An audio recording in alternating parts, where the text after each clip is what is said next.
অনেকেই জানতে চেয়েছেন রিয়াসাত ভাই বিপিএল এর আগে এবং বিপিএল নিলাম চলাকালে অনেক আলোচনা করেছেন, কিন্তু কোন দল কেমন হলো সেই আলোচনা করছেন না কেন? সেই আলোচনাটা আপনাদের সাথে ডেফিনেটলি করতে চাই, এখনই করতে চাই। তার আগে শুধু একটা কথাই বলতে চাই যে যে ট্যাগলাইনটা আপনারা দেখেছেন যে মুশফিক মাহমুদুল্লাহ শেষ পর্যন্ত কিভাবে দল পেলেন, মাথার ভেতরে কি ঘুরছিল এবং শেষ পর্যন্ত এই দুই ক্রিকেটার কি বঞ্চিত হলেন কিনা। কারণ রাজশাহীর কোচ হান্নান সরকার উল্লেখ করেছেন যে এর থেকেও বেশি দামে তারা মুশফিককে কেনার জন্য রাজি ছিলেন এবং রংপুর রাইডার্সের সিইও এবং একই সাথে টিম ডিরেক্টর তারা দুজনই বলেছেন যে মুশফিক মাহমুদুল্লাহ ডিজার্ভস মোর। সো এই দুজন ক্রিকেটারকে আলটিমেটলি দুটো দলই বেস্ট প্রাইসে পেয়েছে এবং এই প্রাইসটা আরো কম হতে পারতো। 35-এর যে প্রাইস সেটা 22-এ নেমে যেতে পারতো, যেহেতু প্রথম বিডিংয়ে তাদেরকে কেউ গ্রহণ করে নাই। I have to give thanks to Ishtiaq Sadek.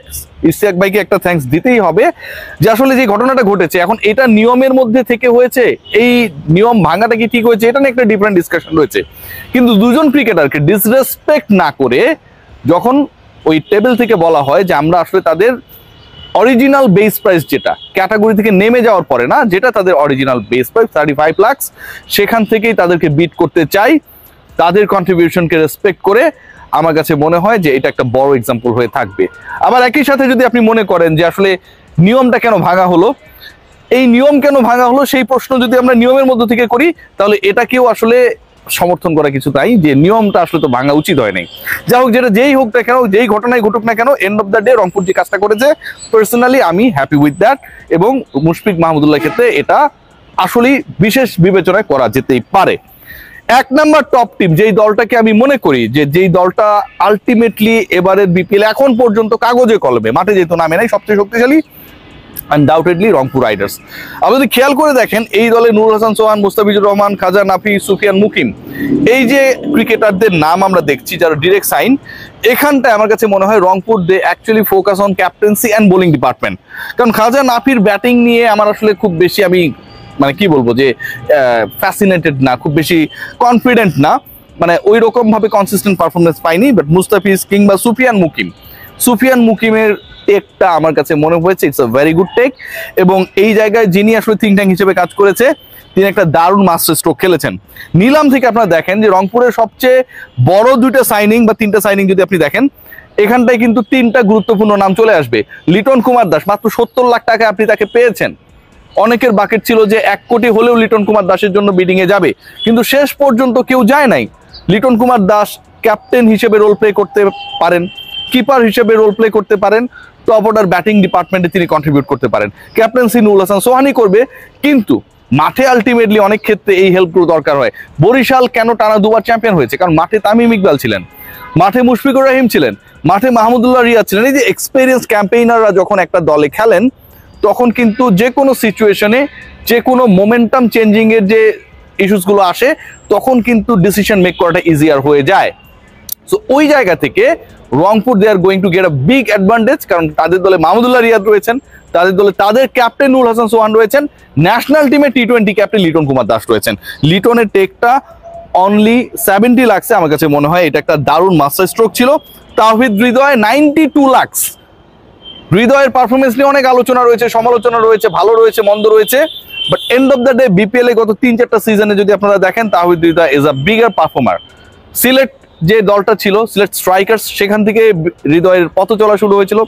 এরপরে তিনি কুমিল্লার পার্ট হয়ে গিয়েছিলেন অ্যান্ড দেন লাস্ট বিপিএল এ তিনি খেলেছেন বরিশালের হয়ে। সবশেষ 3টা বিপিএল এ তাওহিদ হৃদয়ের ব্যাটে রান ছিল। So you need someone in the middle যিনি রান করতে পারেন, কন্ট্রিবিউট করতে পারেন। 92 লাখ টাকা রংপুরের কাছে খুব বেশি মনে হয় নাই। তাওহিদ হৃদয়ের পিক আমার কাছে মনে হয় এখানটা একটা দারুণ মাস্টার স্ট্রোক। খেয়াল করে দেখবেন Mahmudullah Riyad, he is going to be the part of Rangpur. এখানটা আরেকটা ইন্টারেস্টিং পার্ট, যখন আসলে অকশনার বলছিল যে মুশফিক মাহমুদুল্লাহ থেকে রংপুর কাকে নিতে চায়, এরকম একটা সিচুয়েশন ক্রিয়েট হয়েছিল। রংপুরের দিক থেকে বলা হয়েছিল যে আপনারা নাম বলেন, মানে তারা মুশফিক মাহমুদুল্লাহর ক্ষেত্রেও কাউকে ডিসরেসপেক্ট করবে না। রংপুর যদি কারো নাম বলতো যে এই দুজনের মধ্যে থেকে আমি অমুককে নিতে চাই, তার মানে তো একজনকে আপনি নিতে চাচ্ছেন না, ছোট করছেন। সো অকশনার নাম উল্লেখ করেছে যে এখন আমরা মাহমুদুল্লাহর বিডিং করছি, রংপুর বলেছে ইয়াস। যদি এটা হতো মুশফিকের বিডিং তাহলে হয়তো মুশফিকও সেই একই দলে খেলতো। ফিনিশিং ডিপার্টমেন্টে আমার কাছে মনে হয় নুরুল হাসান সোহান এবং Mahmudullah Riyad is going to be exciting player. এর বাইরে সেকেন্ড গুড টিম আমার কাছে যেটা মনে হয়েছে, আপনারা যদি খেয়াল করে দেখেন, সেটা কেউ এটার সাথে দ্বিমত হতে পারে, আমার কাছে নোয়াখালী টিমটা যথেষ্ট ভালো মনে হয়েছে। নোয়াখালীর টিমে ভালো মনে হওয়ার কয়েকটা কারণ রয়েছে। প্রথম কারণ যেটা, টপ অর্ডার দেখেন, ডিরেক্ট সাইনিং দেখেন, Hasan Mahmud direct signing. You need someone pace bowling ডিপার্টমেন্টে এরকম যে ন্যাশনাল টিমে বিভিন্ন সময় সার্ভিস দিয়েছে, কনফিডেন্স রাখতে পারেন। Season campaigner Hasan Mahmud. সৌম্য সরকার এবারে বিপিএলে খুব ভালো খেলবে। জনসন চার্লস, কুশল মেন্ডিস, দেখেন সৌম্য সরকার, জনসন চার্লস, কুশল মেন্ডিস, যে কোনো দলকে ডিস্ট্রয় করে দেওয়ার জন্য, ইভেন সেটা যদি রংপুরও হয়, ইনাফ। এই তিনজন cricketer, just imagine, Soumya Sarkar, Johnson Charles, Kushal Mendis, ভয়াবহ। বোলিং ডিপার্টমেন্ট আমি বললাম যে হাসান মাহমুদ রয়েছে আগে থেকেই। খেয়াল করে দেখুন পরবর্তীতে যারা রয়েছেন, মাহিদুল ইসলাম রয়েছেন, পারফরমেন্স নিয়ে সমালোচনা করতে পারেন, লাস্ট বিপিএল এ পারফর্মার, ফিনিশিং এ 174 স্ট্রাইক রেটে ব্যাট করেছিল। জাকের আলী অনেক রয়েছেন, বিপিএল এ তো রান টান করেন, যে কারণে বিপিএল এর পারফরমেন্স দিয়ে ন্যাশনাল টিমে তিনি ঢুকে গিয়েছিলেন, তাকে নিয়ে সমালোচনা আছে। বাট এর থেকেও বড় পিক আমার কাছে মনে হয়েছে হাবিবুর রহমান সোহান। হাবিবুর রহমান সোহান ইজ এ গাই যিনি সময় পিক ফর্মে রয়েছেন, রেকর্ড করা সেঞ্চুরি করেছেন। তিনি থার্ড হাইয়েস্ট রান গেটার ছিলেন সবশেষ যে এমার্জিং এশিয়া কাপ হলো, এবং সেই টুর্নামেন্টে সেকেন্ড হাইয়েস্ট 6 সিটার, সবচেয়ে বেশি 22টা মেরেছিল বৈভব সূর্যবংশী। আমাদের দেশের সোহান, হাবিবুর রহমান সোহান, হি হিটেড 21 সিক্সেস। সো আমার কাছে মনে হয় হাবিবুর রহমান সোহানকে 50 লাখ টাকায় তারা দলে ভিড়িয়েছে। এটা আসলে একটা মাস্টার স্ট্রোক ছিল খালেদ মাহমুদ সুজনের।